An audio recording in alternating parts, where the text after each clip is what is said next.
Non-QM loans, they're certainly popular, aren't they? You know, I just spoke with a gal who's getting back into loans and all she wants to do is non-QM. The reason? All she did was non-QM the last time she did loans. I'm telling you, the biggest growing component in the mortgage industry right now is your non-QM stuff. Angel Oak is going to show you how to do this on September 27th, and what they have is a new loan officer toolkit to provide you all the tools so you could be effective and make 2018 at least the stretch run kick butt for you. Check this out, guys. You don't want to miss it. I don't know how many times I can say this. Click this banner right over there.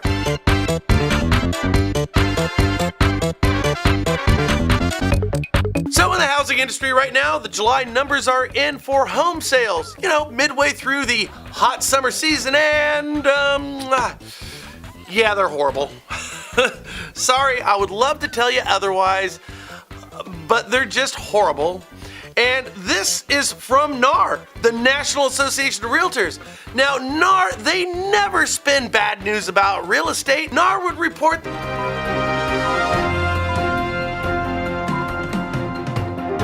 real estate agent caught on fire that, you know, they had a nice tan. That type of thing. Now, from the report, existing home sales fell 0.7% in July from June to a seasonally adjusted annual rate of 5.34 million units.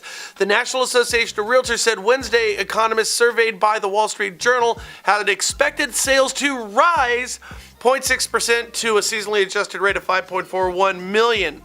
Now, the key takeaway here, guys, is that sales fell. Once again, they fell. They were supposed to go up, and yet they went down. Again, this is the hot season. This is when houses are supposed to sell. This is when we make most of our money, and sales are actually down. And by the way, also, this is for the fourth month in a row. This is what we call a losing streak, yes, in a hot season. Now, compare this with a year ago, the numbers are down 1.5%, and last year was a record horrible year. And what makes this worse is it's totally correctable, yet nothing whatsoever is being done about it. Now, there's an article from a gal named Amy Hoke, and she works for MarketWatch, and she's got this whole thing figured out. And she had it figured out a couple of years ago, so had we, but she wrote the average size of a house that started construction last year, this would be 2016, last year hit a record 2,721 square feet. This is your average house size. According to the National Association of Home Builders, citing data from the United States Census Bureau, 49% of those homes had more than 4 bedrooms. They had more than 4 bedrooms. 38% had at least 3 full bathrooms, and 24% had at least a 3-car garage. Now, the average sales price, $351,000. I want you to think about this for a second. Okay, we're talking about averages from a couple of years ago, and the problem is homes have just gotten bigger. They're not getting smaller. And when we're talking your average home, almost 3,000 freaking square feet, well, let's just put it this way. That doesn't sound like a nice little starter home for Bobby and Sue who are expecting their firstborn child, now does it? I mean, God knows they need a 3-car garage.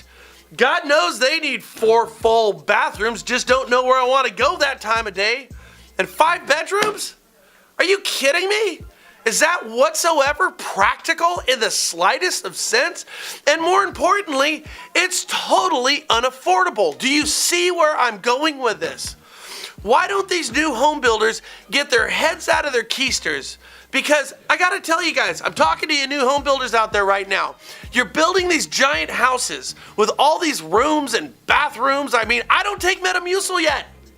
I don't need 5 full bathrooms. And you have to understand, it takes years to accumulate that much unnecessary crap to fill 5 bedrooms and a 3-car garage. It takes years. What about the first-time home buyer? What about them? They're lost. Now, I understand why you're building these bigger houses. You need to get the most bang for your buck. But understand you are biting the nose to spite the face. Because that 27 square foot home On average, that's gotten bigger. That house that we're building right now, and we wonder why we're in a bind. As I said, we don't have move-up buyers for all these giant monstrosities that you're building unless little old Bobby and Sue, who are expecting their first kid, can buy that modest house that you are not building and is not being sold. See, because if new home builders are only building move-up homes, then who in the hell is going to buy a move-up home if there's somebody who didn't buy their existing entry-level home? Those houses have left the market. New home builders, like 2008, when you called the market wrong, you're calling the market wrong again. We have to have starter homes to start the damn food chain, so you can accumulate equity, so you could build wealth, so you could sell that house to buy the bigger house that you're building. Because if you're not building that entry level, and we have no entry level homes that are on the market right now, then nobody is buying the bigger home to buy the bigger home to buy the pinnacle, biggest homes in any market. If you think I'm wrong, look at every major metropolitan area in the country. The median price for a house is here. The average price of a house is here. These numbers are getting closer every month. The reason? Move-up homes are sitting, their values are dropping, and the few buyers are negotiating great terms for those move-up homes. Entry-level homes in every market are steadfast and moving because there's very few of them. Understand what's going on with the market, new home builders. If you want to see a great next decade, you need to change your strategies, bite the bullet, not make as much money on all of these giant houses that you're building and not selling right now because it will get worse, and start to build a house for that new family unit that deserves one. My God.